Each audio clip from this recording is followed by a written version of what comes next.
چھوٹے بچوں کو اکثر نظر لگ جاتی ہے، اور حضور علیہ الصلوۃ والسلام نے ارشاد فرمایا النظر حق، یعنی نظر لگنا برحق ہے۔ اور یہ ضروری نہیں ہے کہ جو نظر لگے یہ وہ نظر بد ہی ہو، بلکہ پیار کی نظر بھی لگ جاتی ہے۔ کہا جاتا ہے کہ ماں کی نظر بھی بچے کو لگ جاتی ہے۔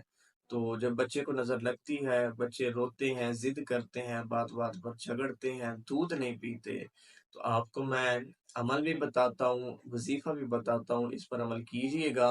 حدیث پاک میں جو عمل ذکر کیا گیا ہے وہ معوذتین کا ہے، یعنی قرآن پاک کی جو آخری دو صورتیں ہیں، سورۃ الفلق اور سورۃ الناس، یہ پڑھ کے بچے پر دم کیا جائے تو انشاءاللہ العزیز اس کی نظر اتر جائے گی۔ اور دوسرا جو عمل ذکر کیا گیا ہے وہ سورۃ الکوثر کا ہے کہ 3 مرتبہ سورۃ الکوثر پڑھ کے بچے پر دم کیا جائے تو اس کی نظر اتر جائے گی۔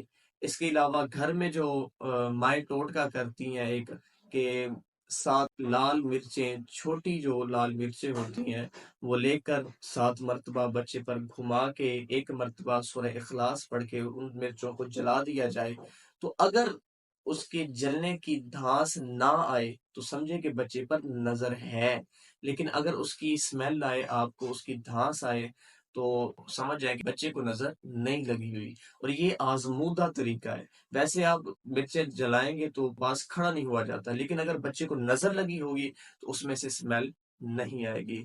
اللہ تعالی ہم سب کو نظر بد سے محفوظ رکھے۔